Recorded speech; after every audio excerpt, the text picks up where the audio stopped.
y sobre todo gracias a todos vosotros y a todas vosotras, porque habéis hecho un hueco en la agenda. Las cosas no suceden si no hacemos un hueco en la agenda. Y para haber dicho sí a estar hoy aquí, habéis dicho no a otras cosas. De todo corazón, gracias.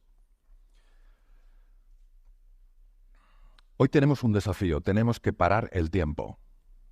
Tenemos que parar el tiempo. Solo 15 minutos. Y sin embargo, es importante que experimentemos algo especial que nos ayude en el día a día, que nos ayude a transmitirlo. ¿Cómo se puede parar el tiempo? El tiempo se puede parar con la presencia. Si estamos plenamente presentes aquí, con todo nuestro ser, con toda nuestra alma, el tiempo se para. ¿No os habéis dado cuenta cuando estáis enganchados en una conversación bonita, oyendo una música que os encanta, leyendo un libro especial? ¿No os habéis dado cuenta cómo el tiempo se para? Ya no hay pasado, ya no hay futuro, solo hay un presente continuo. Para el ser humano, este estado de presencia es difícil. Es normal en el niño. ¿Quiénes de vosotros tenéis niños pequeños? Para nosotros nunca crecen, por supuesto. El niño tiene una escucha interesada. Tú le hablas a un niño pequeño y está plenamente absorto en lo que le dices. El adulto va desaprendiendo esta forma de prestar atención y su escucha se convierte en una escucha no interesada, sino educada. Es decir, te deja la cara y se lleva el resto. Se queda pensando en el pasado. Si es que tenía que haberme tomado esos huevos revueltos, es que tenía una pinta. O empieza a pensar en el futuro. Bueno, ¿qué haré cuando salga de aquí? Las llamadas. La presencia es tan importante, estar plenamente. Sabemos perfectamente que el cerebro se abre. Lo segundo que os quiero contar es la experiencia de Elizabeth Kubler-Ross. Tal vez alguno de vosotros, alguna de vosotras os suene. Fue la máxima autoridad que existió en el mundo en tanatología. La tanatología es la ciencia de la muerte. Psiquiatra formada con Carl Gustav Jung, trabajó en Chicago muchos años. Ella descubrió lo siguiente. Cuando acompañaba a los enfermos en su viaje final, al menos en este espacio, le llamaba la atención una cosa. De forma habitual, estos enfermos que estaban ya muriéndose decían dos cosas. Claro, esto es importante prestar la atención, porque una persona que está dejando este mundo tiene algo importante que comunicar. Lo primero es que cuánto sentían no haberse reconciliado con un ser querido.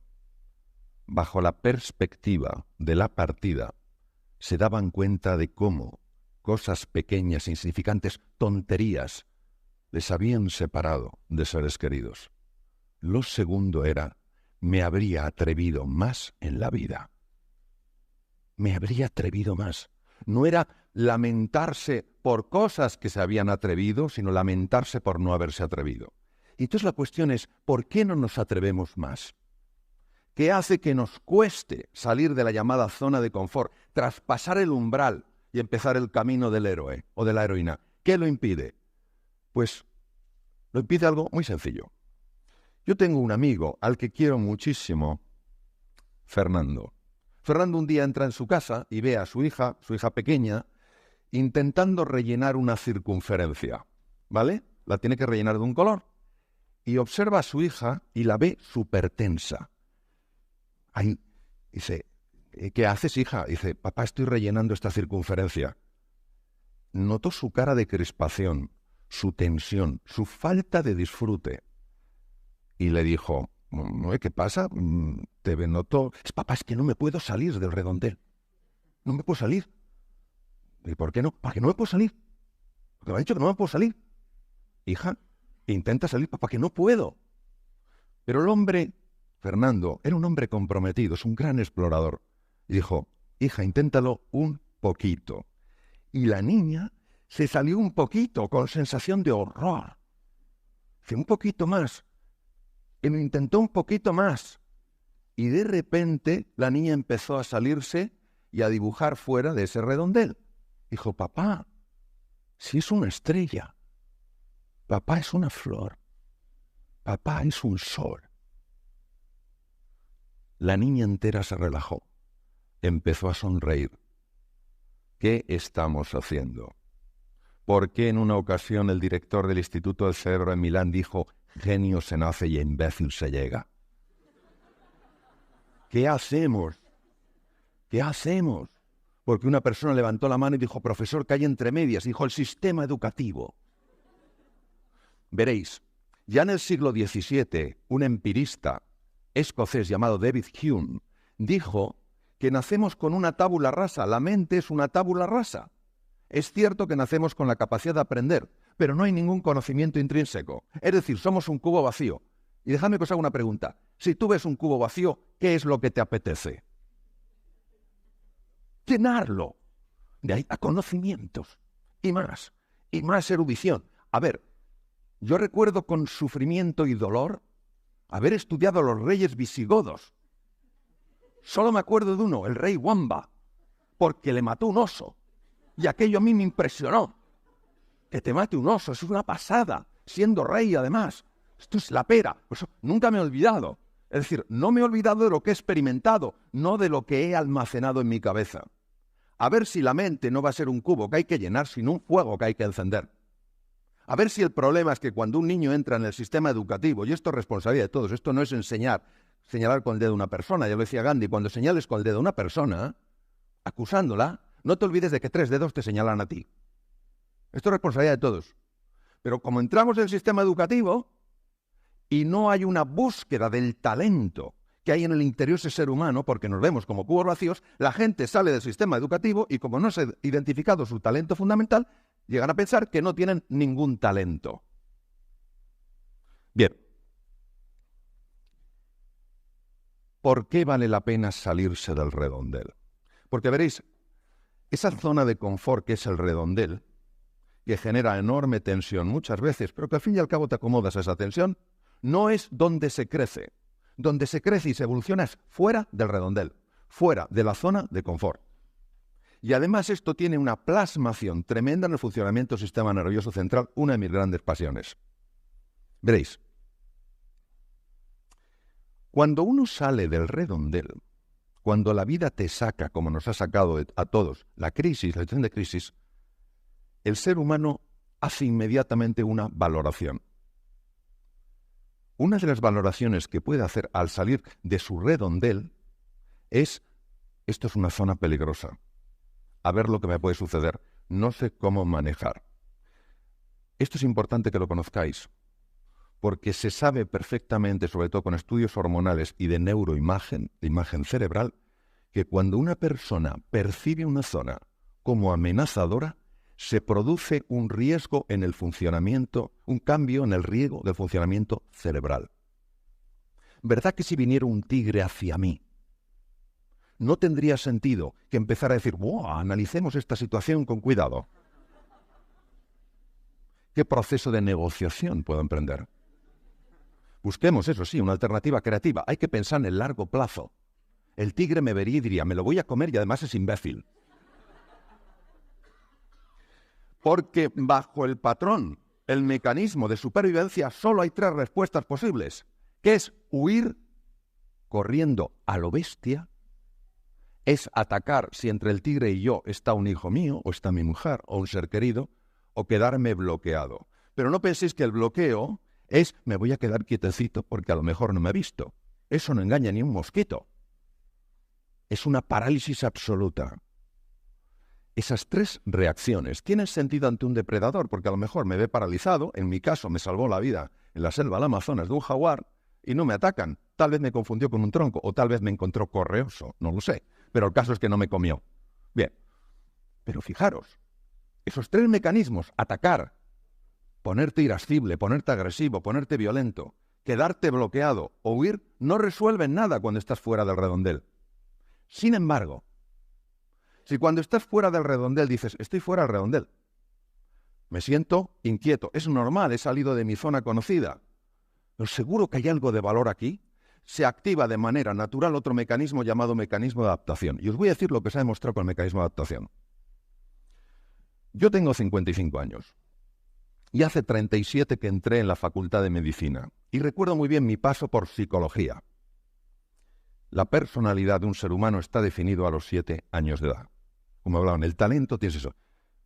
Y a mí es que no me gustaba mucho mi personalidad. Dice, es que yo tengo 19. Lo siento, es tarde. Toma ya. Esto es como si te dicen, eres feito, es lo que hay. Eres tontito, es lo que hay. Lo segundo que me decían es que las neuronas no se reproducen. Es cierto que no se reproducen. Lo que no se sabía es que sí se regeneran. Proceso llamado neurogénesis a partir de células madre, situadas en las cavidades cerebrales llamadas ventrículos, emigran a los hipocampos, centros de la memoria y el aprendizaje, y se convierten en nuevas neuronas. Estamos hablando de adultos. Y esto ha sido demostrado hasta en personas de 80 años de edad. Yo os veo a todos muy jóvenes. Pero en una ocasión, una persona que tenía más de 80 años levantó la mano y dijo, Mario, yo tengo 82. ¿En mi caso también sucede? Digo, claro. Pero a partir de 80 años de edad pararon la investigación porque, claro, ya es más difícil encontrar personas a partir de 80 años de edad que estén físicamente lo suficientemente bien como para aguantar una serie de horas en los centros de investigación. Es decir, tenemos neurogénesis y en adulto, y se puede formar entre 500 y 1000 diarias. Si esto no es reinventarse, ¿qué es reinventarse? Sabemos que cambian hasta los propios genes. Sabemos que se produce la neuroplasticidad, nuevas conexiones, pero solo si piensas que fuera del redondel hay una zona de oportunidad. Si no, si piensas que estás en peligro, empieza a segregarse cortisol y glutamato que matan esas mismas neuronas. Las matan. Esas neuronas nos permiten, primero, aprender deprisa. Segundo, recordar lo que aprendemos. Tercero, controlan los centros del miedo. Y 4, segregan una sustancia, una hormona llamada dopamina que hace que te sientas confiado. No solo eso, sino que se ha podido fotografiar con resonancia funcional magnética con experimentos muy hábiles, muy elegantes, como cuando una persona sabe que está en un entorno donde hay una oportunidad, hay un cambio en el riego cerebral y empieza a aumentar el riego de la zona anterior del cerebro, llamada zona prefrontal, con lo cual estás más atento, eres más creativo, la zona prefrontal es básica en los procesos de creatividad. Es decir, queridos amigos, tenemos capacidades sobradas para adaptarnos a cualquier cosa en la vida, para encontrar un camino, para encontrar una alternativa. Pero para eso tenemos que elegir no sencillamente sobrevivir, sino vivir. ¿Cómo puedes vivir? Generando una ilusión, generando una pasión, algo que el pasado no lo puede predecir. Porque cuando tenemos un desafío decimos, pasado, ¿fui capaz de resolver? ¿Y si qué pasa si el pasado dice, no? Pues entonces ya no me atrevo. El futuro es una invención desde la elección. Es una posibilidad que yo creo en mi mente y la vivo como si existiera ya. Y por eso se hace realidad, porque me lo creo. Y creer es crear. Se ha mencionado esta mañana a René Descartes, siglo XVII, uno de los grandes racionalistas franceses. Matemático y filósofo, el cogito ergo sum, pienso luego existo. Hemos hecho una escultura a la que adoramos como si fuera lo único valioso, la cabeza, la erudición, lo que sabes, lo que conoces. ¿Por qué no nos hemos olvidado de lo que dijo Blaise Pascal, también francés, también matemático y filósofo? El corazón tiene razones que la razón desconoce. Si de verdad creáis una visión, si de verdad esa visión os inspira y os mueve, la mente se abrirá. Porque lo que el corazón quiere sentir, la mente se lo demuestra. Hablo de crear una visión compartida que sea ilusionante para todos, porque todos vean que avanzando juntos van a llegar más lejos. Es un liderazgo basado en el servicio, no basado en el estatus, no basado en el ego. No cabe duda que una persona que tiene un puesto alto en una organización, su capacidad de influir es mayor, pero no por ello aquellas personas que ocupan jerárquicamente un puesto más bajo tienen por qué considerar que el liderazgo no va con ellos o con ellas, porque es un verbo. Hoy voy a liderar, hoy voy a inspirar, hoy voy a movilizar con mi ejemplo, hoy voy a ver cómo ayudo a otros seres humanos a creer en su potencial. Entonces, al final, eso es lo que crea una cultura de liderazgo. Hay 4 cosas. Y en esas 4 cosas se define la capacidad de un líder, de una líder, para influir. La primera es competencia. Tiene que ser competente en un campo. Yo soy médico. Es absurdo que me pretenda liderar hacia una nueva forma de entender la medicina a alguien que yo no vea que tiene una cierta competencia en el campo médico.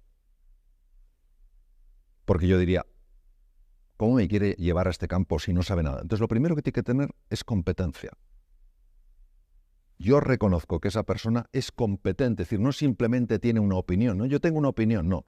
Tiene una opinión sustentada en un conocimiento y una experiencia de ese campo. No tiene que ser la misma experiencia que yo, pero yo reconozco que hay competencia. Lo primero es competencia. Lo segundo es tener una visión. Un líder, una líder tienen una visión. Una visión que es inspiradora, que es ilusionante. Es decir, vamos allí, incluso en situaciones tremendas que ha experimentado la humanidad. Lo mejor está aún por llegar. Hay una salida a este túnel. Si no hay una visión, no puede haber liderazgo. Porque ¿cómo vas a unar mentes y corazones en un propósito común si no hay ningún sitio al que llegar? Si no hay foco. El tercer elemento ha de ser una persona con carácter. ¿Qué es carácter? Ha de ser una persona que cuando yo esté con ella, la vea como alguien fiable, como alguien íntegro, como alguien coherente, como alguien que no tiene por qué ser perfecto, pero que busca siempre hacer lo que dice, como alguien que mueve con su ejemplo. Si yo veo que esa persona no tiene carácter, pero tiene una gran visión, mira, vamos a ir a este mundo fantástico, vamos a crear una nueva forma de desarrollo de la medicina, y digo, sí, esta persona es competente, tiene una visión interesante, pero no me fío un pelo de ella. Ninguno viajaríamos al mejor lugar del mundo si pensáramos que viajamos con la persona inadecuada. Entonces, el tercer elemento es el carácter. Tenemos competencia, tenemos visión, tenemos carácter. ¿Cuál es la cuarta? El cuarto elemento es la química. No hay manera de liderar si no se puede conectar con otro ser humano. Si yo estoy frente a una persona que es competente, que tiene una visión, que es fiable, pero que yo no me siento para nada cómodo a su lado, que no tengo la sensación de sentirme entendido por él o por ella, es muy raro que yo lo dé todo en ese proyecto, en ese viaje. Entonces son esas cuatro cosas. Eres competente, tienes una visión, estás desarrollando un carácter que te convierte en alguien fiable, te importa conectar con las otras personas. Si tienes estas cuatro cosas, el liderazgo es natural. Porque el liderazgo no se fuerza, el liderazgo sucede. Hay muchos líderes que yo conozco en distintos entornos y que ellos no se ven como líderes, pero todo el mundo les ve como líderes. Aquel que dice, yo soy el líder, me tenéis que seguir, no sabe de qué va la historia. No sabe de qué va la historia. O sea, el líder no impone, el líder atrae. ¿Y cómo atrae? Por su forma de ser y de estar en el mundo. Claro, trabajar estas cuatro cosas, eso es un desafío. Por eso hay tan pocos líderes, de verdad. Ahora, cuando tú ves un líder, el impacto es inmediato. Es como cuando ves un oasis en medio del desierto. Todo el mundo es atraído hacia ahí. Hay un debate continuo, esto es, como la cuestión infinita, ¿no?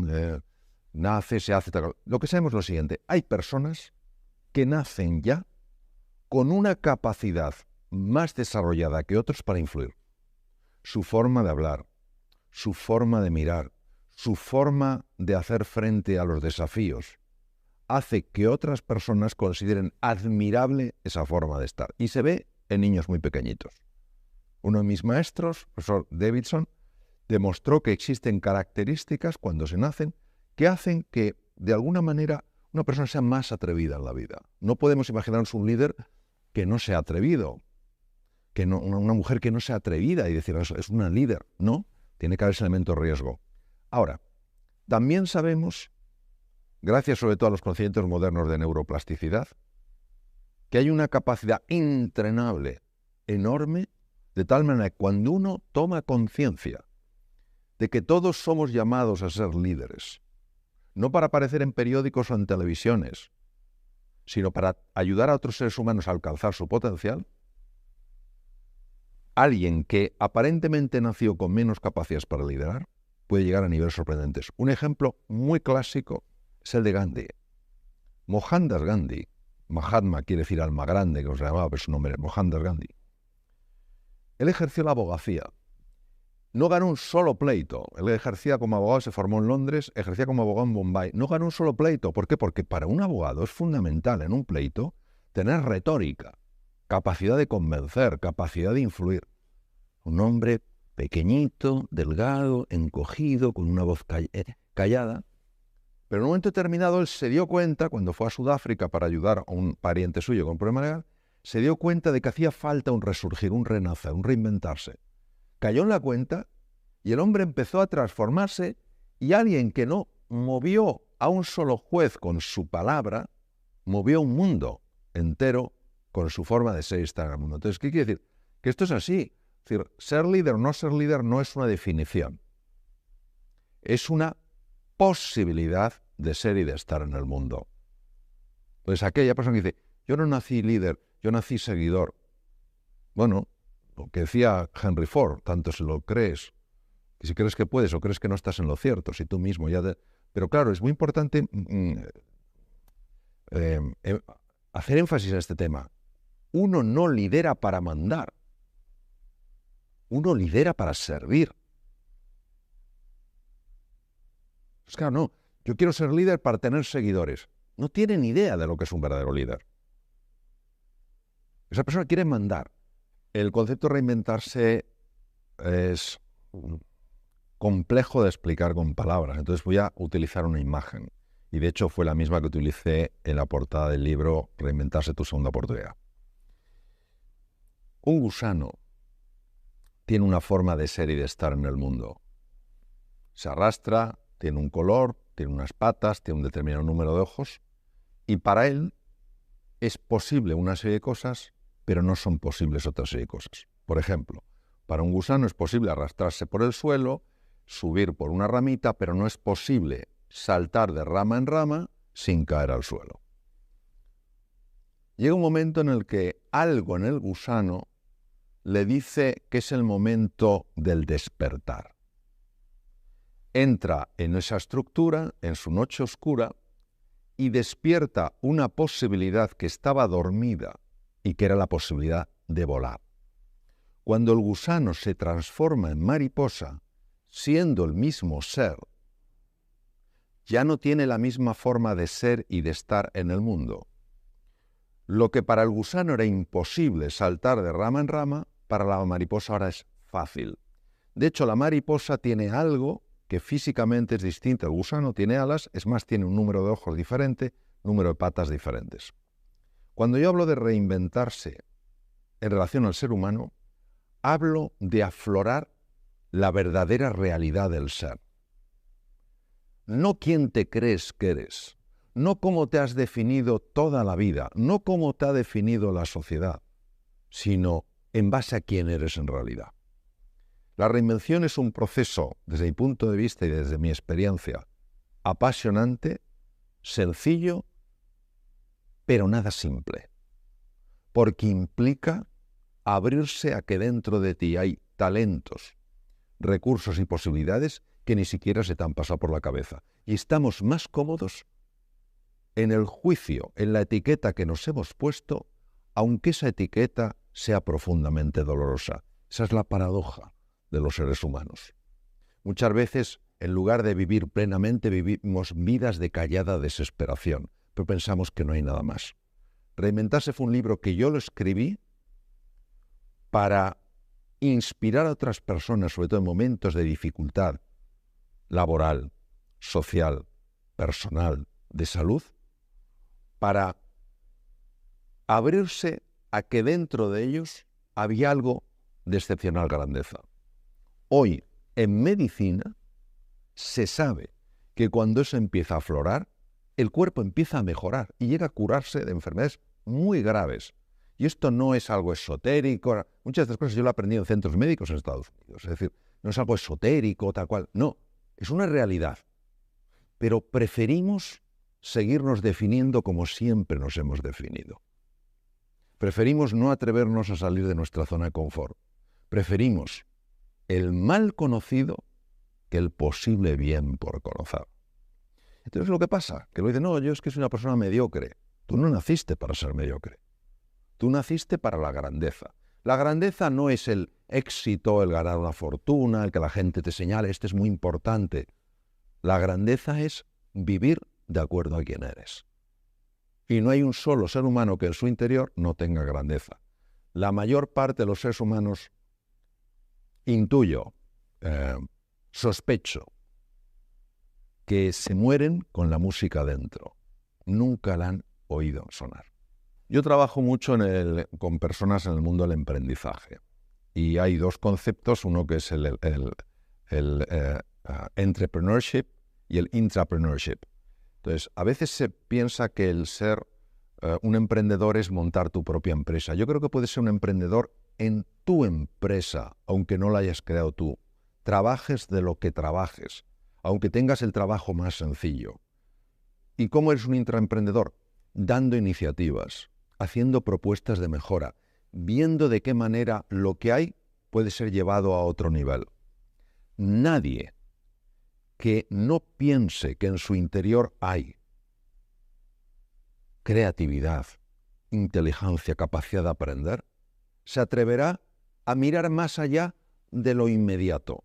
Entonces, ¿cómo puede influir aflorar la grandeza del ser humano? Pues ¿cómo puede influir en la economía de un país descubrir que están encima de una mina de diamantes? Pues influye mucho. Pues claro, una persona que se reinventa, una persona que se redescubre, que se redefine, es una persona mucho más serena, mucho más alegre, mucho más confiada, mucho más vital, mucho más compasiva, mucho más creativa y mucho más sabia. Claro, si yo tengo esto en mi empresa, obviamente la expresión de eso es una mejor forma de trabajar, una manera más eficiente de hacer las cosas, unos objetivos más apasionantes y una forma de colaborar mucho más agradable. Yo diría que hay dos cosas que son fundamentales. No digo que sean las únicas, que sí son fundamentales. Es decir, el edificio se sostiene con esos dos pilares. Ahora, si quieres sostenerlo más, necesitas otros pilares. El primer pilar es dejar de juzgar. Nosotros cuando juzgamos, tanto a los demás como a nosotros mismos, vemos con absoluta claridad que lo que nosotros estamos pensando y diciendo de esa persona es que es así. Y no nos damos cuenta que nuestros juicios son la pura expresión de condicionamientos previos y de experiencias pasadas. Yo recuerdo una vez, en un evento que estuve con médicos norteamericanos que querían montar una cosa en España, estaba yo operando y recuerdo que una enfermera que estaba circulando, una enfermera circulante, hizo un comentario muy poco amable sobre los norteamericanos. Y yo le dije, ¿cuántas veces has estado en los Estados Unidos? Me dijo, ninguna ni me hace falta. Pero hablaba como si los conociera perfectamente. Pero esto no es ella, somos todos. Entonces, primero dejar de juzgar y empezar a observar con verdadera curiosidad. En lugar de decir, este es un impertinente. Cambiar el chip. Yo sé que es muy difícil porque nuestra reacción es inmediata por condicionamientos previos. Es decir, ¿qué le habrá llevado a decirme esto? Entonces, cuando tú cambias el chip y tomas una mirada curiosa en lugar de una mirada enjuiciadora, ves lo que normalmente no verías. Nuestro problema es la capacidad o la velocidad de la reacción ante cosas que interpretamos como provocaciones o ofensas. Estamos hablando en el sentido común de la palabra, ¿no? El segundo elemento que creo que es muy importante es aprender a valorar lo que estamos haciendo en el momento en el que lo estamos haciendo y no estar valorando sobre todo a dónde nos va a llevar eso que estamos haciendo. Cuando tú ves una persona que realmente está en el momento, disfrutando del momento, disfrutando de lo que está haciendo, es que es una expresión de alegría, de ilusión y de entusiasmo, que inevitablemente le lleva a un resultado mejor, pero no está pensando en el resultado, está disfrutando del momento. Por cómo está construida lo que se llama la mente dualista humana, estamos siempre en el pasado o en el futuro. Entonces, si hubiera hecho ayer lo que tenía que hacer hoy no tendría el problema. O podré en el futuro resolver lo que tengo. Y dejamos de estar aquí. Entonces, en el momento en que la atención la fragmentamos, la dispersamos, perdemos toda la capacidad de descubrir cómo mejorar eso en lo que estamos. Nosotros hablamos mucho de la importancia del talento, pero creo que nos equivocamos cuando nos preguntamos dónde está el talento. Y tendemos a pensar que el talento está en la cabeza de una persona. Esa persona es muy talentosa, genera grandes ideas. Desde mi punto de vista, el verdadero talento de una persona está en su corazón. ¿A qué me refiero? No me refiero a nada azucarado. Me refiero a que si tú a un niño en una escuela, a un niño que aparentemente no tiene talento, consigues entusiasmarle en algo, consigues transmitirle, yo creo en ti, tú tienes posibilidades para florecer en la vida. Lo que digo es que cuando el corazón se enciende, la cabeza sigue el ritmo. Pondré un ejemplo para no extenderme. El mejor neurocirujano infantil del mundo, hace poco se ha retirado, hace unos pocos años se ha retirado, el profesor Ben Carson, hombre de color, abandonado por su padre al poco de nacer.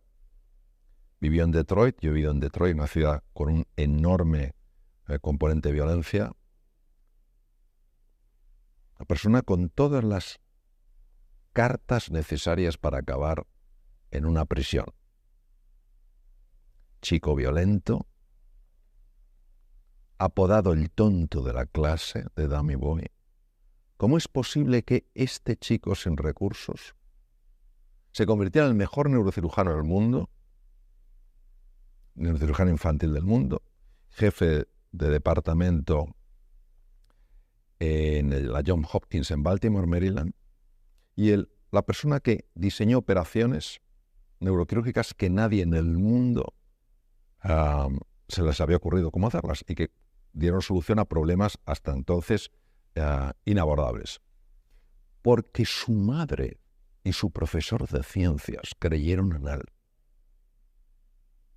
Porque buscaron qué le apasionaría ser, y le apasionaría ser algo imposible para un chico de sus características: médico. La universidad americana es complicadísimo.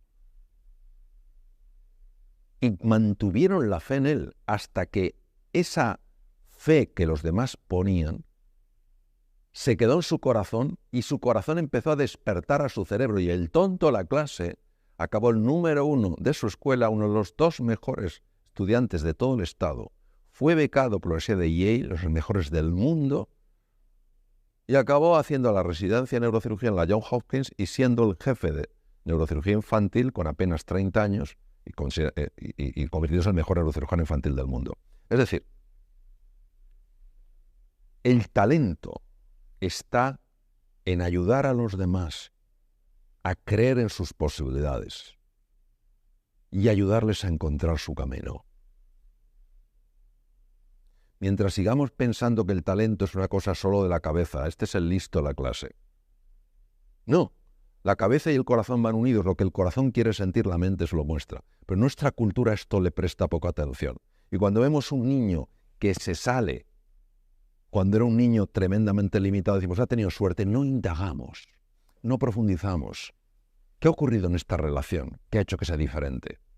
Entonces, por eso pienso que en la empresa, claro que son importantes los recursos cognitivos, pero si quieres llevarlos a otro nivel, hay que conseguir que las personas estén apasionadas en los proyectos, que se sientan seguros en sus trabajos, que se sientan valorados, que no se sientan ninguneados, que nadie favorezca que se sientan unos inútiles, porque entonces no importa lo inteligentes que sean o en expresión o en potencialidad, que no florecerán.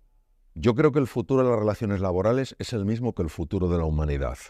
No tienen futuro si no conseguimos transformar el ver a la persona como un medio por ver a la persona como un fin. toda persona en una empresa que se sienta vista como persona, va a trabajar con una ilusión, con un compromiso, con una determinación, que no trabajará si se siente visto como un objeto. Si se siente visto como un medio para conseguir cosas. Entonces, la empresa y la sociedad tendrá futuro si se humaniza. La empresa y la sociedad no tendrá futuro si sigue deshumanizándose. Entonces, no veo una diferencia entre la empresa y la sociedad. No, la empresa va a tener el mismo destino que la sociedad, porque la empresa está en la sociedad, la empresa construye sociedad y la sociedad construye empresa. Están tremendamente unidos. Que valoramos más a las personas, que creemos más en ellas, que pensamos que todo ser humano, no importa si está haciendo la labor más humilde o la labor más sofisticada, lo puede hacer de una manera excelente. Vamos, iremos como motos. Que seguimos tratándonos a patadas, no tenemos futuro. No importa lo que avancemos tecnológicamente, no tendremos futuro. El ser humano ha avanzado inmensamente desde el punto de vista tecnológico y científico en los últimos años. Ha avanzado muy poco en su psicología. Sigue habiendo violencia, sigue habiendo egoísmo, sigue habiendo dosis inmensas de soberbia. El consumo de ansiolíticos y antidepresivos es escandaloso. Hablamos de millones de envases. Todo avance tecnológico es bienvenido, pero tiene que ir acompañado de un avance psicológico, porque si no lo hay, no habrá ética. Y un avance tecnológico sin ética es peligroso, porque entonces no se utilizará para el bien de la humanidad, se utilizará para otras cosas ya más sospechosas. Entonces, por eso creo que es muy importante retomar, relanzar la importancia del humanismo en la vida, de tratar a los demás como personas. Si no es tratarles con palillos, es ser un poco sensibles a su mundo emocional, es ver si están a gusto. Si están a gusto, ¿cómo podría estar más a gusto? Es pasar un poco de tiempo porque tienen una persona enferma para que sepan que sí que te importa y no que solo te importa lo que ellos hacen. Ellos son un medio para hacer. Y esto puede ser a todos los niveles de la empresa. O sea, no quiere decir que sea un nivel más bajo jerárquicamente. Es cómo nos tratamos unos a otros. Esa es la clave. Vamos a ver, la palabra filosofía quiere decir amor a la sabiduría. Es decir, lo más importante no es qué tan inteligente seas, sino qué tan sabio seas. Porque la sabiduría es perspectiva. Entonces, ha habido muchos filósofos a lo largo de la historia que se han hecho planteamientos. Entonces, yo no conozco de los que he leído ninguno que diga, este para mí es el definitivo. Ves cosas que te llaman la atención y tú lo cribas y dices, ¿tiene sentido? Para mí no tiene sentido. Entonces, para mí Ortega y Gasset hay cosas que me gustan mucho y cosas que me gustan muy poco. Por ejemplo, me gusta muy poco cuando dice que el ser humano es su historia. Es decir, como que si no tienes tu historia, tienes un humano. Es decir, si no tienes un pasado, tienes un ser humano. Yo creo que el ser humano es mucho más que su historia. Yo creo que el ser humano es capaz de reinventar su vida, no ser simplemente una consecuencia de historia. Pero tiene cosas que son espectaculares y a mí personalmente sí me impactan. Y tienen mucho que ver con lo que hemos visto. Por ejemplo, Ortega y Gasset, y tiene que ver mucho con la pregunta del liderazgo, nace o se hace, dijo, no somos un participio, sino un gerundio. No estamos hechos del todo, sino que nos vamos haciendo. La neuroplasticidad, el descubrimiento de que las neuronas sí se pueden regenerar en ciertas partes del cerebro, que sí se generan nuevas conexiones en todo el cerebro, es un hallazgo moderno. Pero ya las palabras de Ortega, de alguna manera, estaban intuyendo que esto es una realidad. Por otra parte, Ortega tiene conceptos muy interesantes como hasta qué punto nuestras creencias generan nuestros límites, ¿no? Entonces, él decía, no tenemos creencias, en las creencias estamos. Esto desde el punto de vista de salud es muy importante. Las personas que creen que se pueden curar de una enfermedad, lo creen de verdad, no intelectualmente lo viven, sabemos que tienen más opciones de salir adelante que las que no lo creen. Lo sabemos. Sabemos que el sistema inmune es mucho más activo. Las personas que creen que tienen una opción, nadie tiene una seguridad de ganar una batalla, pero sí que tienes muchas más opciones. Entonces, A mí me gustan muchas de las cosas que dice Ortega porque para mí tiene una gran profundidad. A mí la profundidad me gusta y ver personas que hablan de eso. No compro todo lo de Ortega porque hay cosas que me dan la sensación de un tinte un poco pesimista del ser humano. Pero es mi apreciación. Estamos hablando de el filósofo más grande que en España. Fue una persona muy reconocida en Alemania, muy reconocida internacionalmente. Sus artículos periodísticos tuvieron un impacto enorme porque la parte de filósofo era un grandísimo periodista. Hablamos de uno de los grandes. Entonces, yo creo que estas personas tan destacadas, lo bueno es que nos lanzan una especie como de impactos que nos invitan a la reflexión, porque decimos, yo no sé nada de esto, pero esto me suena a verdad. Esto me mueve dentro. Entonces, sí, yo creo que fue una persona muy destacada y a mí muchas de sus cosas efectivamente me gustan mucho. Yo les diría lo que les digo a mis 3 hijos. Vamos a ver. O lo que de alguna manera quiero transmitirles. Hay que distinguir el triunfo de la felicidad. ¿Vale? El triunfo lo marca fundamentalmente aquello que colma los sentidos.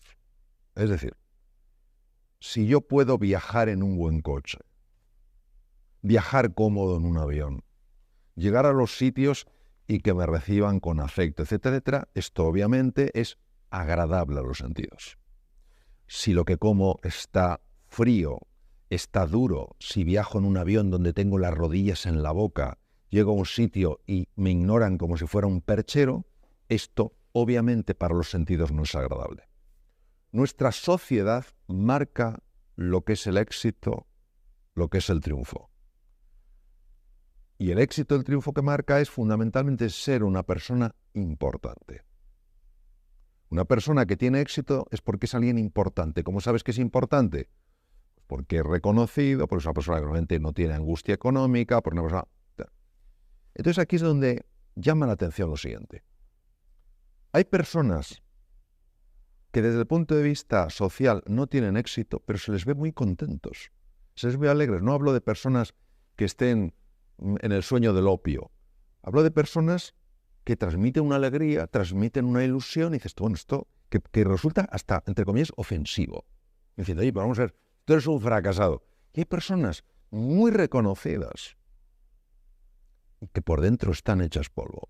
Entonces, confundimos dos conceptos, el éxito y la felicidad. Yo diría que celebrar la vida es darse cuenta de que estar vivo pues es algo extraordinario, que poder respirar, que poder ver, que poder oír cuando se tiene la suerte de tener estos sentidos funcionando es extraordinario, que estar rodeado de personas que te quieren es extraordinario y que siempre hay alguna razón para celebrar la vida, incluso en momentos muy difíciles. Yo me he encontrado con personas que han pasado por momentos muy difíciles y lo que les ha sacado adelante no es lo que espero yo de la vida, sino lo que espera la vida de mí, ¿no? Pues cuando una persona, incluso en momentos difíciles, es más consciente de lo que tiene que de lo que le falta, de alguna manera, incluso en esas situaciones tan complicadas, puede ser como un bálsamo que le ayuda a transitar de una manera más amable, de una persona de una forma más, como más equilibrada. Yo creo que no saber vivir es no saber aprovechar lo que uno tiene en el momento presente. Para mí, no saber vivir es estar siempre pensando en el futuro y huyendo del presente, como si el presente, incluso en momentos de esa extraordinaria dificultad de la que a veces hablamos, no ofreciera también cosas de excepcional belleza, ¿no? Estamos asistiendo con tremenda tristeza a las inundaciones que está habiendo en muchas regiones de España y no cabe duda que ante ese horror uno dice, ¿dónde está la belleza? Pues la belleza está en tantas personas que están ayudando a otros a salir adelante, tantas personas que están acogiendo a otros que lo han perdido todo, ¿no? Entonces, en todos los momentos, en todas las circunstancias, incluso en las más duras, también hay belleza. Entonces yo creo que no tenemos que perder de vista que esto también es parte de la vida. Y hablemos de otro tema importante, la gratitud. ¿Qué rol juega la gratitud en el desarrollo y crecimiento personal y en la búsqueda de una vida plena y la felicidad, obviamente? Pues voy a poner un ejemplo, en mi caso, de una falta de gratitud por mi parte y una lección que recibí.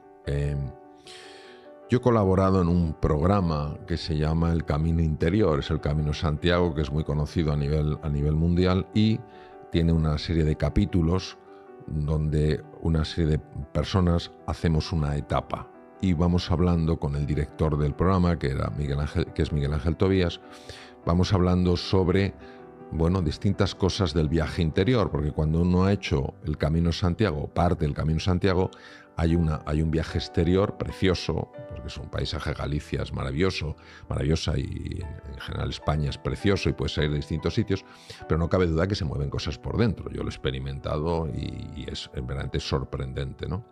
Entonces yo pedí hacer el camino desde Ocebreiro a Triacastela, que está en Lugo, los dos. Entonces, al llegar a Triacastela, después de hacer mi etapa, en la que me iban entrevistando sobre los procesos internos, etcétera, que suceden pues, cuando uno está haciendo esta vía del peregrino, cuando llegamos a Triacastela fuimos a cenar y yo pedí un filete, un entrecot, y la verdad es que estaba un poco duro.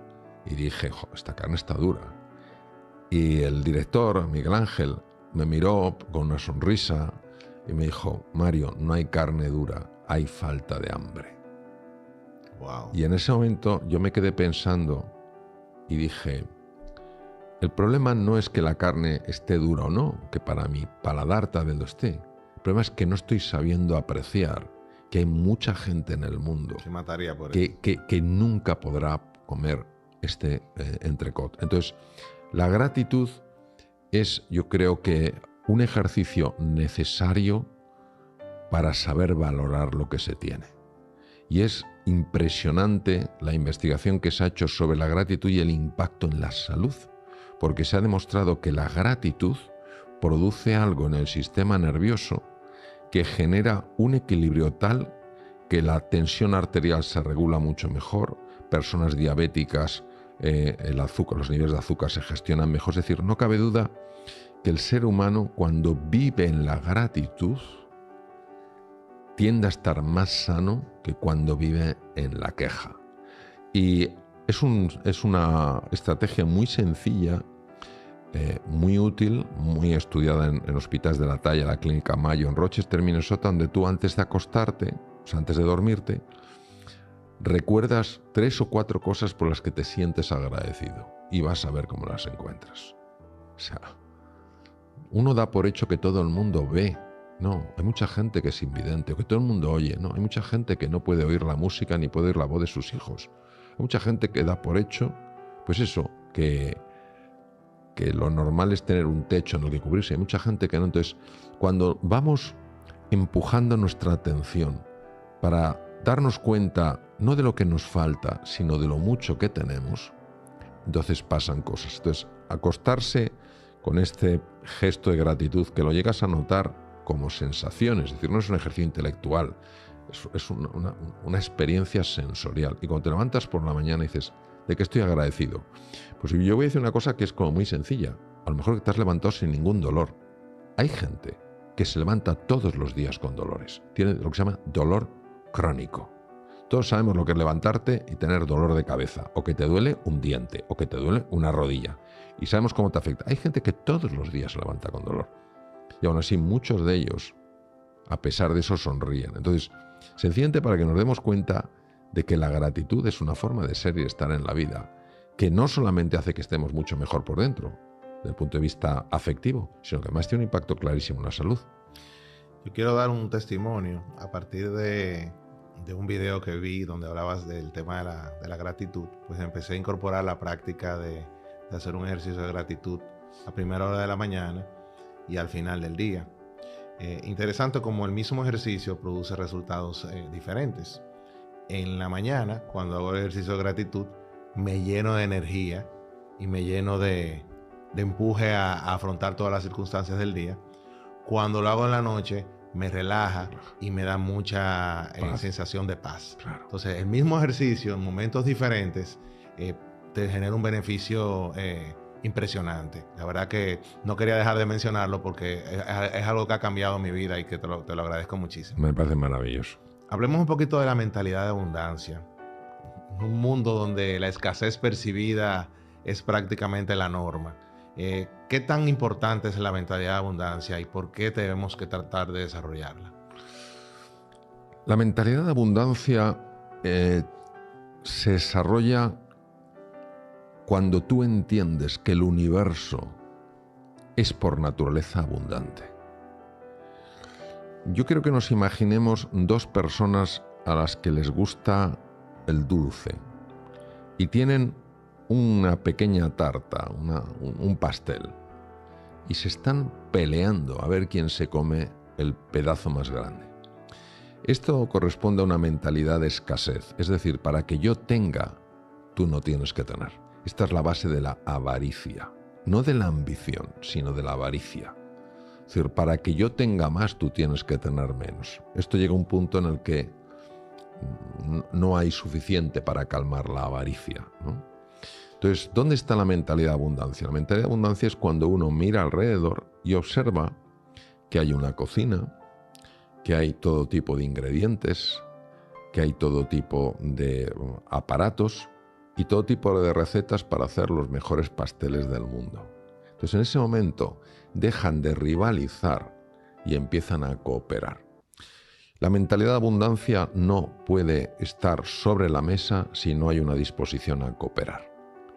Toda conducta que rivaliza bloquea por completo la abundancia. Una cosa es competir, para ser mejor. Otra cosa es rivalizar, es decir, te voy a quitar todo lo que tengas para quedármelo yo. Y entonces la mentalidad de abundancia se entiende cómo funciona el universo. ¿Qué pasa? Que el universo no es generoso con una mentalidad mezquina. Y dirás, oye, pero yo conozco gente que hace daño y ha conseguido, imagínate, amasar un enorme capital. ¿Es feliz? Y probablemente, digamos, absolutamente no. Está absolutamente angustiado para que no se le quite algo. Yo recuerdo hace muchos años que leí en un libro de Dale Carnegie que se llamaba Cómo eliminar, algo así como Cómo eliminar las preocupaciones de la vida. Hace muchos años lo leí, que Rockefeller era un hombre tremendamente avaricioso.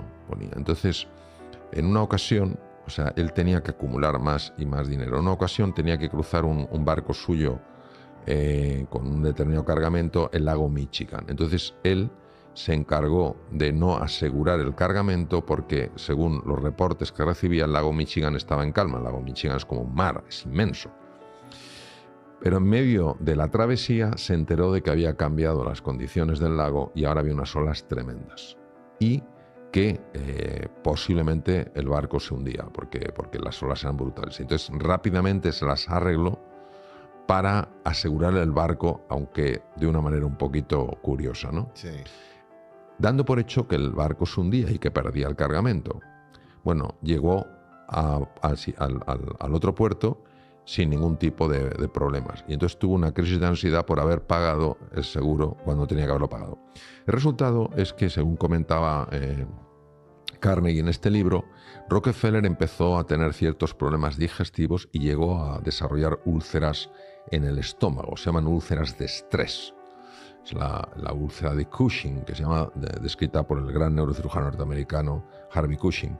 Entonces, la úlcera de Cushing produce grandes hemorragias digestivas y en aquella época no había medicación como hay hoy en día, medicaciones súper sofisticadas que te bloquea la producción de ácido clorhídrico por la célula oxíntica, que es la que produce el ácido clorhídrico en el estómago. Es decir, que estaba en una situación muy delicada y estaba en su mansión con una sonda. Habían montado una especie de hospital y le habían puesto una sonda nasogástrica, un tubito hasta el estómago, por el cual le inyectaba una especie de papilla alcalinizante para intentar bloquear el nivel de acidez.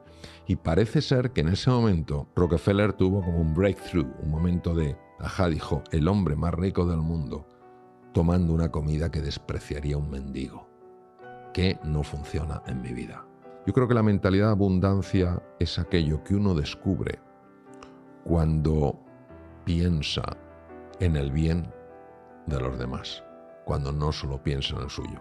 Y la mentalidad de abundancia no solo tiene que ver con cosas materiales, porque si una persona solo tiene cosas materiales y no tiene personas que la quieran, un motivo real para vivir, una ilusión en su vida, etcétera, etcétera, es muy pobre. Así Es muy pobre. Entonces la mentalidad de abundancia no tenemos que verla solo en las cosas, sino en las experiencias que tienes, en la gente que te quiere. De hecho, el estudio más largo sobre la felicidad que hay en el mundo, que lo iba a cabo en la Universidad de Harvard ya varias décadas, el elemento clave de la felicidad no es lo que tienes, sino de quién te rodeas. Exacto. La gente que tienes. No son las cosas que tienes, sino la gente que tienes a tu alrededor. Entonces, en esa mentalidad de abundancia todos lo entendemos. En fin, tú y yo somos muy buenos amigos, Ney. Quiero decir, si tú ves en mí un amigo como lo ves y yo veo en ti un amigo como lo veo, pues es más fácil que cooperemos juntos para el bien de todos. Si yo veo en ti un rival, si al final voy a perder, aunque solo sea en la tensión que me va a generar, ¿no? Entonces, la mentalidad de abundancia es a lo que somos llamados todos, pero para eso tenemos que buscar el encuentro con la otra persona y tener esta disposición a cooperar. Yo tengo una definición personal un poquito breve. Yo creo que una persona con mentalidad de abundancia es una persona que asocia su bienestar con el bienestar de los demás. Ve su bienestar como un resultado de generarle bienestar a los demás. Y puedes reemplazar bienestar por cualquier otro término, pero siempre piensa que lo que tú tienes y lo que tú recibes dinero es porque ayudas a otro a producir dinero.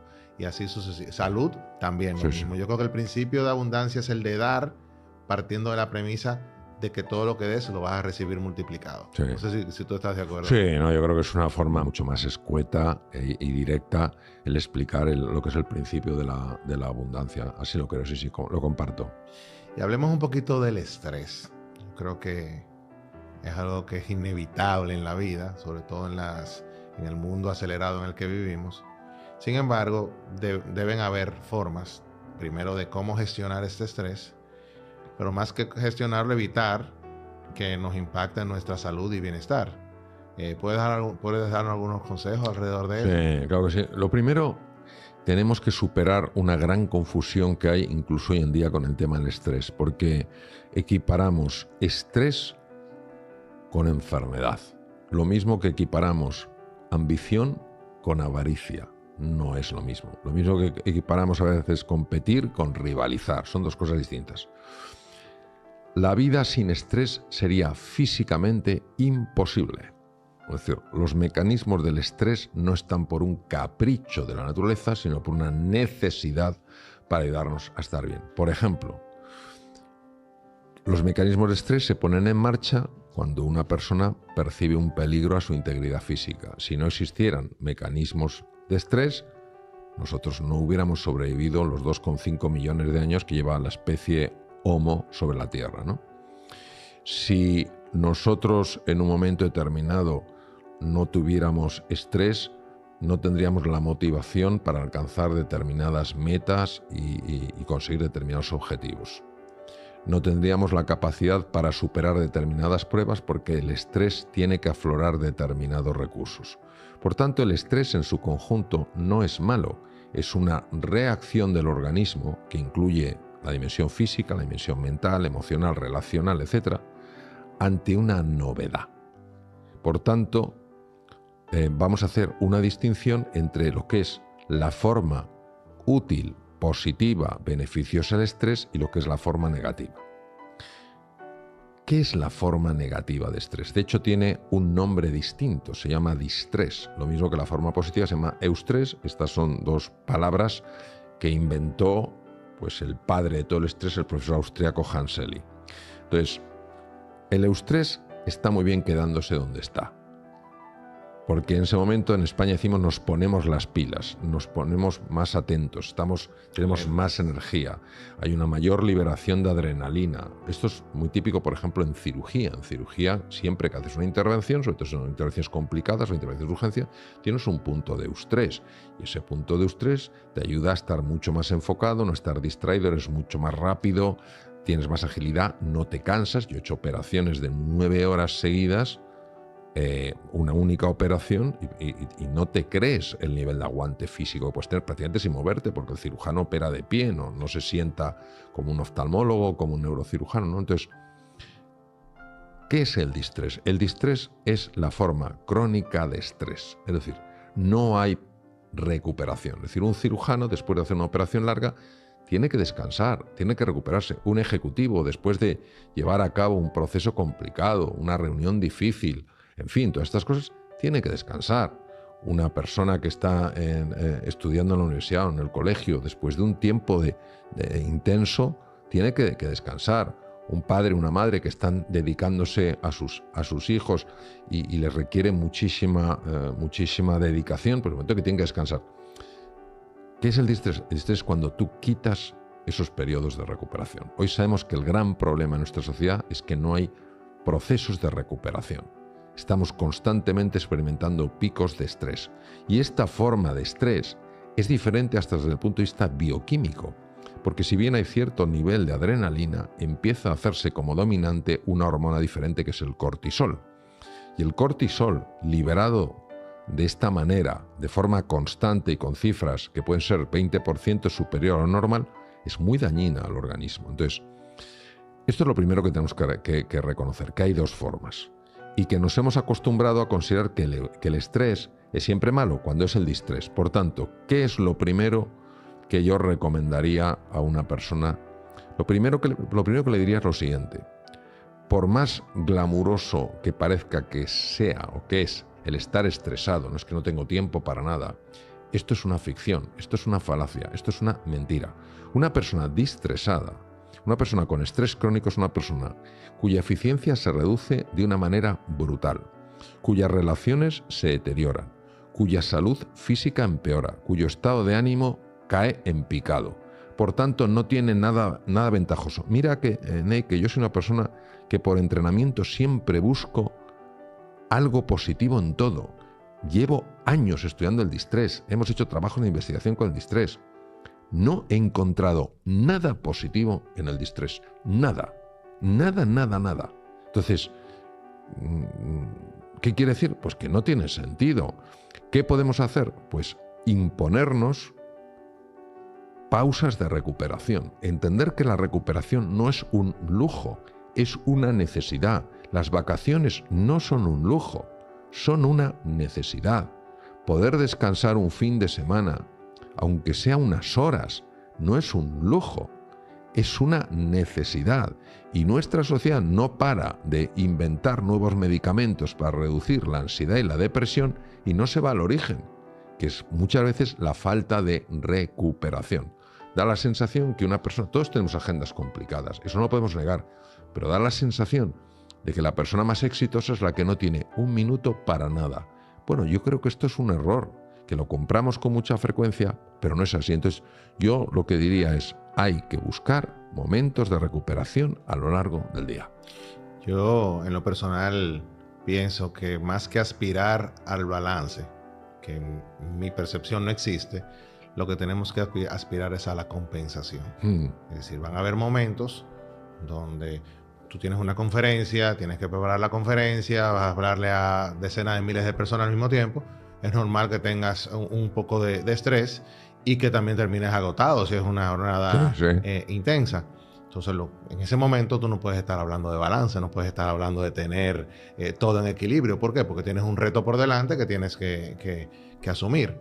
Sin embargo, luego ya cuando termines eso, buscar formas de descomprimir, liberar esa presión, recargar energías, etcétera, etcétera. Entonces yo pienso mucho en la compensación, es decir, me implica un esfuerzo aquí, pues ahora compenso en igual proporción con algún mecanismo de compensación. Absolutamente. Es así, es decir, porque si esos mecanismos de compensación no se aplican, se acumula lo que se llama carga alostática, Nadie sabe hoy en día lo que es la carga alostática, debe ser algún tipo de residuo físico-químico, no sabemos muy bien lo que es, pero produce un deterioro en el organismo. Es como una lavadora que se va acumulando sal o ciertos residuos, Sí. y no se limpia en un momento en que la lavadora no funciona. Sí. Pues a nosotros nos pasa igual. Entonces tenemos que entender que el organismo necesita periodos de recuperación.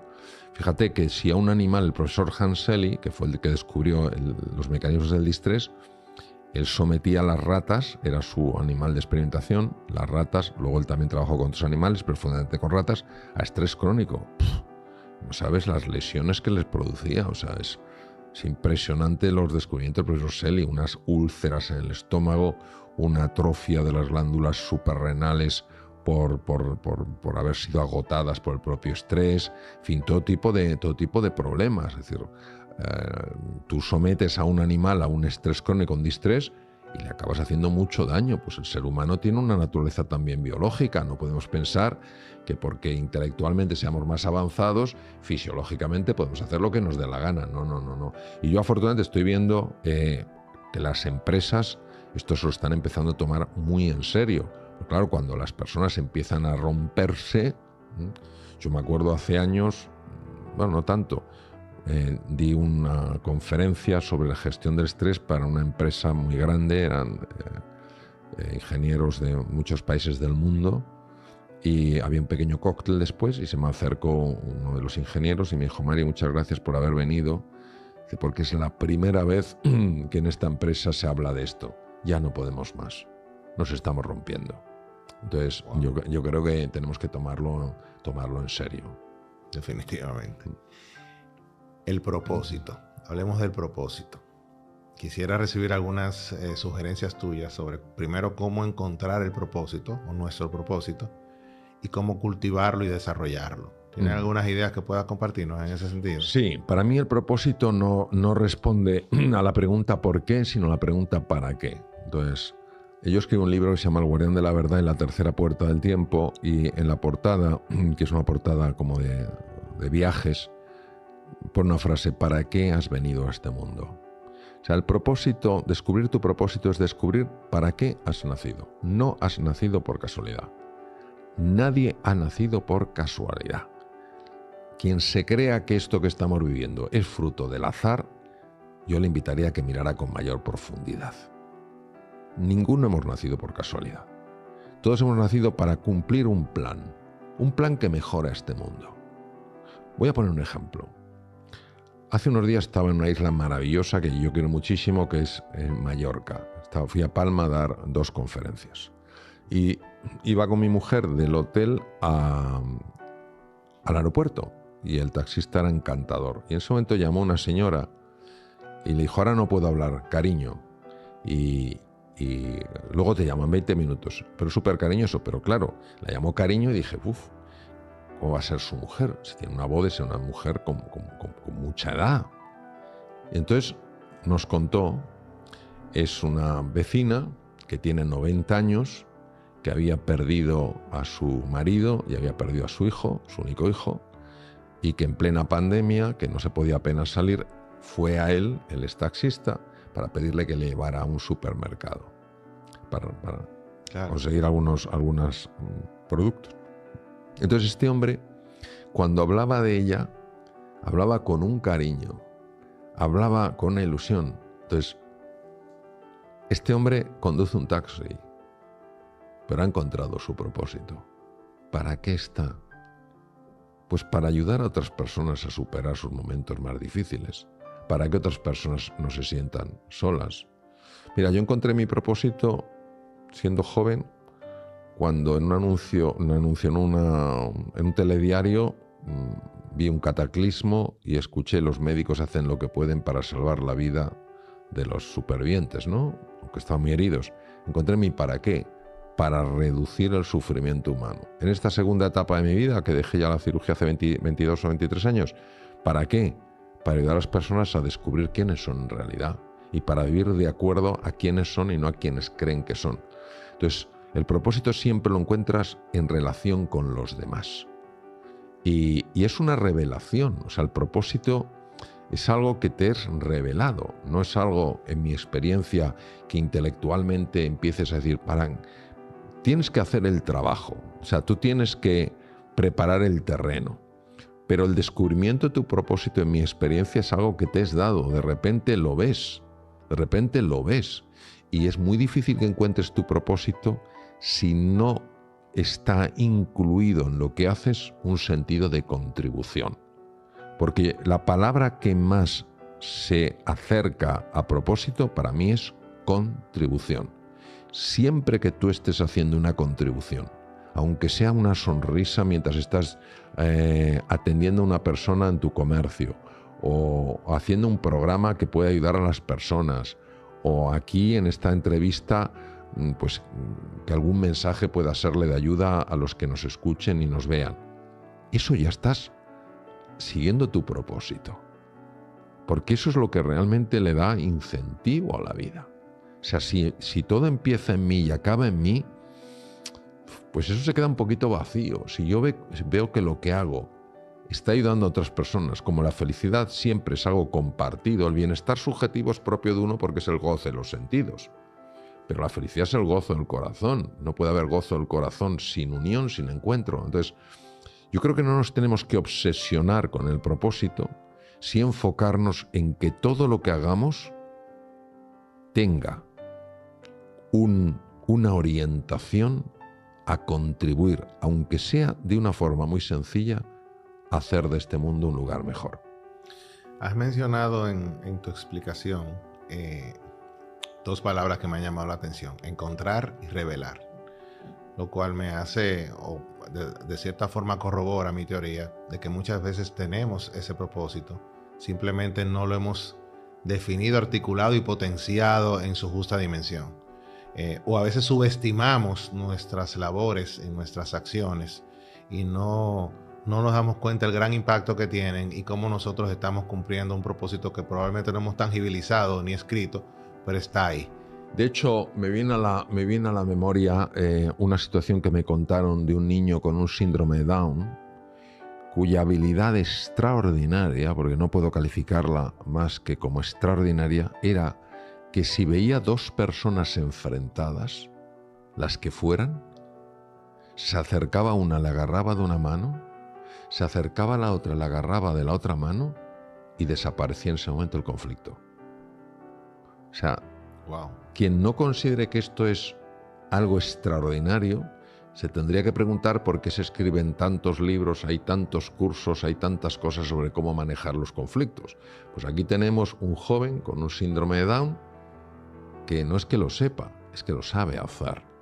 Entonces, que nadie me diga que este joven no está viviendo su propósito. Así es. Entonces, yo creo que tenemos que ver el propósito como algo profundamente inspirador y profundamente cercano. Porque esto es como cuando uno le ponen la figura, voy a poner un ejemplo un poco de lo que me viene a la cabeza, la figura de un santo. Si a ti te ponen un santo a 4 metros de altura, dices, en la vida podré ser así. Pero si te muestran que un santo era una persona con sus defectos, con sus ilusiones, con sus caídas, y sencillamente que buscó ayudar a los demás a tener un nivel mayor de felicidad y un nivel menor de sufrimiento, y dices, oye, esto lo puedo hacer yo. Entonces, al final, en potencia, somos todos santos. Entonces, lo que te quiero decir es que no tenemos que buscar, desde mi punto de vista, el propósito en algo muy glamuroso, en algo muy, no, yo quiero. Fíjate, yo me acuerdo una vez en una conferencia que di en una ciudad que es preciosa, que es Santiago de Compostela, donde acaba el Camino de Santiago, ¿no? Di una conferencia sobre el mundo de las emociones y había una parte de preguntas. Y entonces una señora, en este caso una señora arriba, en un palco pidió el micrófono, fue una persona a darle el micrófono, pero de una voz hizo, yo quiero cambiar el mundo, ¿por dónde empiezo? Y le dije, por usted misma. Se quedó callada y se sentó. Impresionante. Claro, entonces el propósito no hay que vivirlo para salir en los periódicos, en la televisión, o para que los demás nos aplaudan. El propósito nunca te lleva a querer brillar, lo que te invita es a querer iluminar para que otros puedan brillar. Y yo creo que ese punto es muy importante porque está muy separado del ego humano. El ego humano no entiende el propósito. Porque claro, el ego humano no entiende de la contribución. El ego humano no entiende el encuentro con el otro, ¿no? No entiende principios de la abundancia, solo entiende mí, mío, para mí, siempre yo, ¿no? Yo creo que la muerte de alguna manera nos cuestiona nuestra forma de haber vivido. Elizabeth Kubler-Ross fue probablemente la máxima experta en tanatología, la ciencia de la muerte, de profesión psiquiatra, acompañó a muchas personas en situación terminal, ¿no? Y ella decía que cuando hablaba con ellos, porque se había ganado su confianza y era una persona muy cercana, ellos no se arrepentían de cosas que habían hecho, sino de lo que habían dejado de hacer. Se arrepentían de no haberse atrevido más en la vida, ¿no? Entonces, yo creo que cuando de alguna manera vemos la vida como un viaje de descubrimiento, un viaje de crecimiento y evolución, podemos tomar la muerte de una manera diferente, ¿no? Hay un relato de una muerte verdaderamente impactante, escrito por Platón, es la muerte de su maestro Sócrates cuando tomó la copa de cicuta, ¿no? Y entonces él hablaba de que si conociéramos realmente en qué consiste la muerte, no tendríamos tanto miedo. Yo he tenido la ocasión de estar con personas que estuvieron clínicamente muertas y de alguna manera volvieron, ¿no? Y todas ellas, sin excepción, cuentan lo mismo, una sensación de profunda paz, de enorme serenidad, de enorme calma. Entonces, ¿no? Tenemos que considerar un poco, como decía Elizabeth Kubler-Ross, ¿no? Por lo menos abrirnos a la posibilidad, ¿no? Que la muerte es un renacer, es una vida nueva más allá de esta vida que conocemos. Y yo creo que esto puede de alguna manera reducir nuestro miedo, nuestra angustia, ese momento en el que nos iremos de este plano, quizás, ojalá, así lo creo, para entrar en un nuevo plano donde desde luego podemos experimentar serenidad y posiblemente un gozo que ni siquiera nos imaginamos. Hay que entender que en un proceso de pérdida hay un duelo, y en ese duelo hay un shock, hay una tristeza, hay un miedo, a veces una ira, un enfado, se intenta buscar un culpable o algo que de alguna manera nos parezca que es el origen de lo que ha pasado. Y yo creo que estas emociones son naturales en el ser humano, es decir, la tristeza es natural en el ser humano, el miedo es natural en el ser humano. Lo que tenemos que hacer es no quedarnos atascados en esas emociones, o sea, permitir que esas emociones fluyan, eso se llama el proceso del duelo, y poco a poco, con el paso del tiempo, con el acompañamiento de otras personas, con los valores y los principios a los que uno se aferra en unos momentos tan duros, vamos recuperando esa aceptación de lo que es, esa serenidad y puede entonces renacer la alegría. Muchas veces no queremos experimentar la tristeza y la tristeza es parte de nuestra vida. Lo mismo que nos vamos a encontrar con el miedo, nos vamos a encontrar muchas veces con la incertidumbre. Entonces, el tema es efectivamente normalizar esas emociones, entender que son parte de un proceso, igual que cuando uno sube en una montaña rusa, hay momentos en los que está arriba y hay momentos en los que está abajo, ¿no? Y sobre todo, abrirse a la posibilidad de que al final todo va a estar bien. Y si de momento no está bien es porque todavía no es el final. Sin ninguna duda, las emociones tienen un impacto directo, tanto en la salud como en la enfermedad, porque la palabra emoción es diferente a la palabra sentimiento. Las emociones son todo procesos corporales. Por ejemplo, cuando una persona está con alguien a quien quiere profundamente, su torrente sanguíneo y su cerebro están llenos de una hormona llamada oxitocina. La oxitocina protege la salud, protege el corazón, potencia el sistema inmune para que no tengamos infecciones o para que sea más difícil que las tengamos y corta radicalmente el eje del estrés. Sin embargo, cuando nosotros estamos experimentando miedo, lo que se libera es cortisol. El cortisol mantenido en cifras altas, que es lo que pasa con estos cuadros donde una persona vive asustada, hace muchísimo daño en la salud. Pues por supuesto que las emociones tienen una implicación directa en la salud de una enfermedad. Yo creo que no solo se puede, sino que se tiene que dar un enfoque positivo. Primero, Yo creo que cuando una persona... Una vez escuché un comentario que me impactó. El dolor es el termómetro del amor. Es decir, cuando una persona tiene un gran dolor porque ha perdido un ser muy querido, la pérdida real y la pérdida, claro, que nos va a afectar. ¿Por qué no celebramos también la suerte que hemos tenido de haber disfrutado de esa persona? Hay muchas personas que quizás no lloren tanto o no tengan tanto dolor ante la pérdida de un ser querido. Quizás no tiene por qué ser necesariamente el caso, pero quizás tampoco tuvieron tanta conexión con esa persona, tampoco quizás disfrutaron tanto esa presencia. Entonces, lo mismo que la expiración sigue a la inspiración, pues la muerte sigue a la vida, y es un proceso que, siendo natural, no acabamos de aceptar. Entonces, pongamos en la balanza las dos, el dolor de la pérdida y la celebración de la vida. Esa es una gran reflexión, porque efectivamente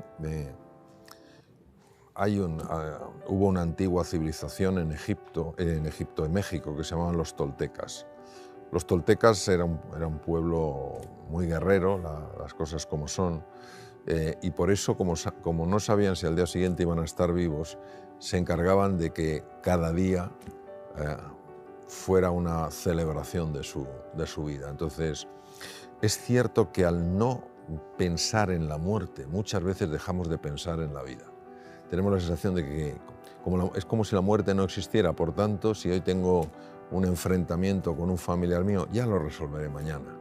Si hoy tengo algo que me está fastidiando el día, bueno, pues ya esperaré mañana algo que lo celebre, en lugar de decir, ¿cómo viviría mi vida si yo supiera que este es el único día que me queda? Probablemente lo aprovecharía de otra manera, ¿no? ¿Qué ocurre? Que cuando uno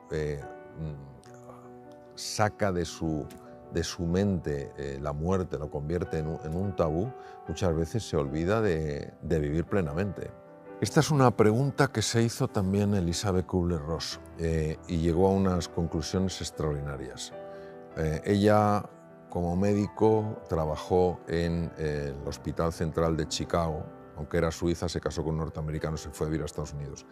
Y se dio cuenta de que las personas que estaban en situación terminal, en cuanto empezaban a hablar de lo que les angustiaba, pues la familia decía, no hables de eso, que eso no va a pasar, que eso no va a pasar. Entonces ese miedo que tenían ante ese mundo que se abría y era tan desconocido, pues evitaba que pudieran compartir su sentir. Entonces Elisabeth Kübler-Ross escribió su primer libro, que se llama Sobre la muerte y los moribundos, y se dio cuenta de que esas personas que sí eran conscientes, muchas de ellas, de que estaban en una situación terminal, necesitaban compartir sus emociones, necesitaban compartir sus sentimientos, necesitaban compartir sus inquietudes, sus angustias, no para que les resolvieran la situación, sino por la tranquilidad y la paz que da sentirse escuchado. Todos sabemos que cuando tenemos un problema y lo compartimos con alguien, aunque no nos dé la solución al problema, qué alivio experimentamos cuando decimos, mira, me he sentido escuchado, me he sentido escuchada. Y eso es lo que descubrió Elisabeth Kübler-Ross, el poder de la comunicación incluso en los momentos finales de la vida. Las palabras, claro que tienen un efecto somático, por supuesto que sí. Se ha demostrado, por ejemplo, en Estados Unidos, se hizo un estudio en el que una serie de voluntarios les invitó a mirar una pantalla donde había palabras todas negativas, depresión, túnel, angustia, muerte, todo palabras negativas, y se les sacó sangre y se mandó al laboratorio para una técnica que se llama radioinmunoensayo. Se cambiaron las palabras alegría, esperanza, ilusión, amanecer, se les volvió a sacar sangre y les impresionó ver la diferencia en los niveles de una hormona. En el primer caso, cuando las palabras eran de tipo negativo, se había disparado el cortisol, la hormona del estrés crónico, mientras que cuando las palabras eran positivas, el cortisol se había desplomado. Es decir, no cabe duda que las palabras tienen un impacto en el cuerpo, no solo lo que se dice, sino la forma en la que se dice. Y esto es importante porque muchas veces no nos damos cuenta que la verdad, aunque algo se diga que es verdad, sin compasión es crueldad. Sin compasión quiere decir sin amor. Cuando se dice algo, aunque sea duro, se dice sin amor, se convierte en crueldad. Pues mucho, por ejemplo, si hablamos del funcionamiento del cerebro, don Santiago Ramón y Cajal, que por cierto nació en esta tierra, nació en Petilla de Aragón, en 1852, si no recuerdo mal, él acuñó un término que era áreas asociativas del cerebro. Entonces, las áreas asociativas, el cerebro, la corteza cerebral tendría el tamaño de una servilleta grande abierta, y la mayor parte de las áreas de la corteza cerebral son áreas de asociación, es decir, confluye muchísima información y a partir de esa información el cerebro decide qué es lo que hay que hacer. Pues el área de asociación más grande que hay está en la región anterior del cerebro, lo que se llama la región prefrontal. La región prefrontal es la base de las decisiones que tomamos, de las cosas que aprendemos, de prestar atención, de interactuar con otras personas, de ser creativo, de ser una persona emprendedora. Ese área prefrontal es tremendamente dependiente de lo que se llama el sistema límbico, el cerebro emocional. El cerebro emocional puede activar esa zona o puede bloquearla. ¿Qué le activa? La ilusión, el entusiasmo, la fe, la confianza. ¿Qué la desactiva? El miedo.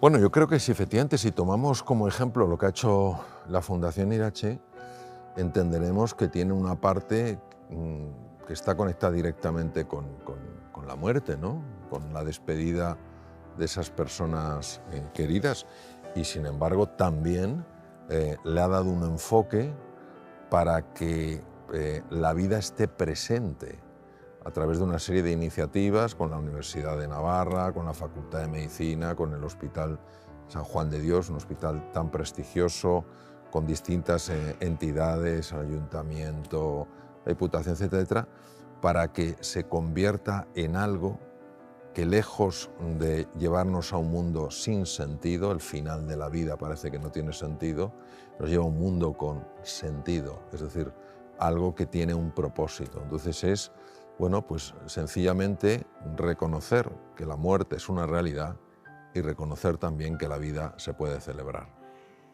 Sin duda, el ser humano es un ser hipersocial. No hay ninguna criatura, ninguna, en el mundo con la necesidad y la capacidad de socializar como los seres humanos. Y es muy interesante porque en el cerebro las áreas emocionales y las áreas que tienen que ver con la socialización son prácticamente las mismas áreas. El ser humano, como dice maravillosamente el profesor Alfonso López Quintás, es un ser de encuentro. Nos necesitamos unos a otros. Por eso no podemos ser indiferentes a los demás, y es muy duro cuando uno ve que los demás son indiferentes a lo que uno vive, y en ese sentido es un ser de encuentro. Entonces nos necesitamos extraordinariamente unos a otros. La comunicación tiene un efecto enorme en las emociones por varias razones. Primero, porque la comunicación tiene dos dimensiones. Tiene una dimensión que es la información, es un paso de información. Cuando yo no recibo información, sobre todo en un mundo incierto como el actual, es más fácil que tenga angustia. Si a mí me llevan a un territorio desconocido y me dejan ahí, pues voy a tener más angustia que si me dicen: Mario, te vas a encontrar con una cosa, quédate tranquilo, esto es diferente, pero no aprenderás esto. Entonces la información es fundamental para que no se genere ruido mental, rumorología. Pero es que además la comunicación también es un conectar a un nivel profundo. Es el permitir que las barreras que nos separan se difuminen y empiecen a generarse puentes de ayuda.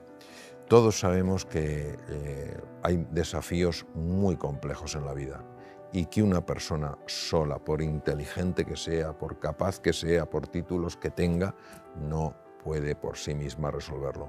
Sin embargo, cuando se trabaja en equipo, cuando se afronta en equipo ese desafío, entonces es mucho más probable que se resuelva.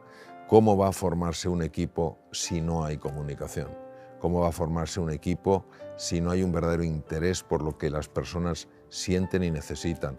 ¿Cómo se va a conseguir superar un desafío si no hay un propósito común? ¿Cómo va a haber un propósito común si no hay una comunicación abierta y fluida?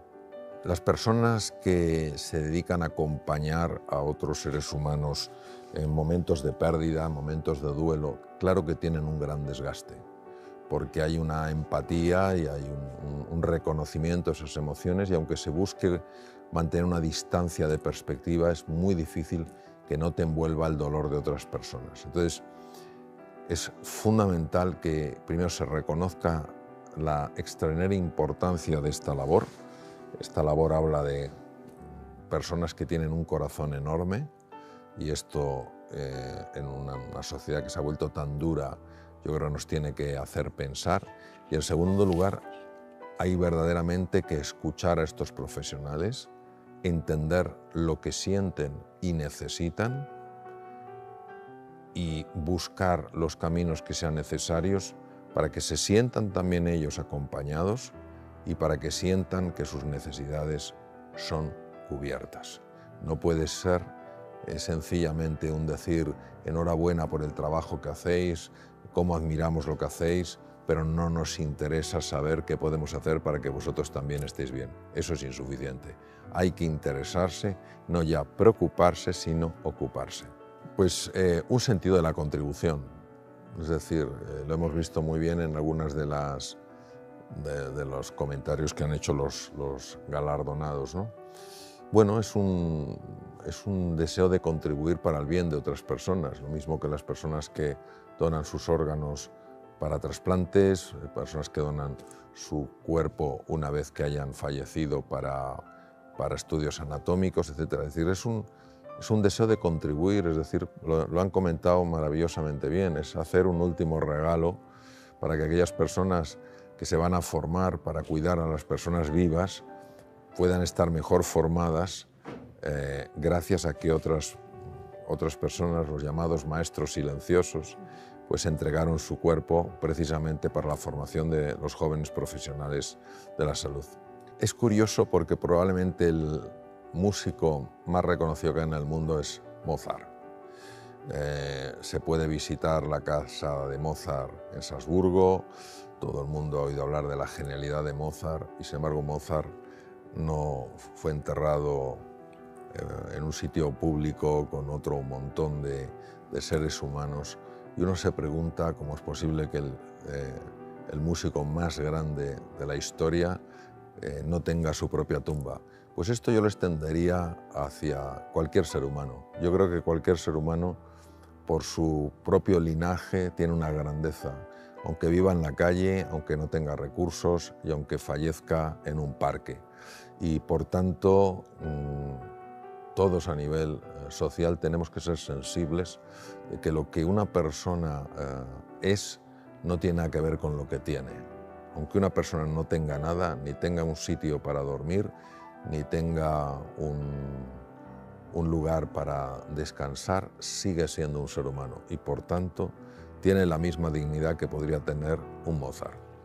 Totalmente, totalmente. O sea, son dos realidades que no se pueden separar, sí se pueden distinguir. Es decir, una moneda tiene su cara y tiene su cruz. No hay una moneda que solo tenga cara o que solo tenga la cruz. Es cara y cruz, pues pasa lo mismo. Es decir, la dimensión física, la dimensión mental y la dimensión espiritual de una persona son tres dimensiones que se pueden distinguir. Se puede hablar de forma independiente de ellas, pero no se pueden separar. En el mundo real, lo físico afecta a lo mental como lo mental afecta a lo físico. Lo físico afecta a lo espiritual como lo espiritual afecta a lo físico. Todo está interconectado. Por eso es tan importante buscar una comprensión integral de las cosas.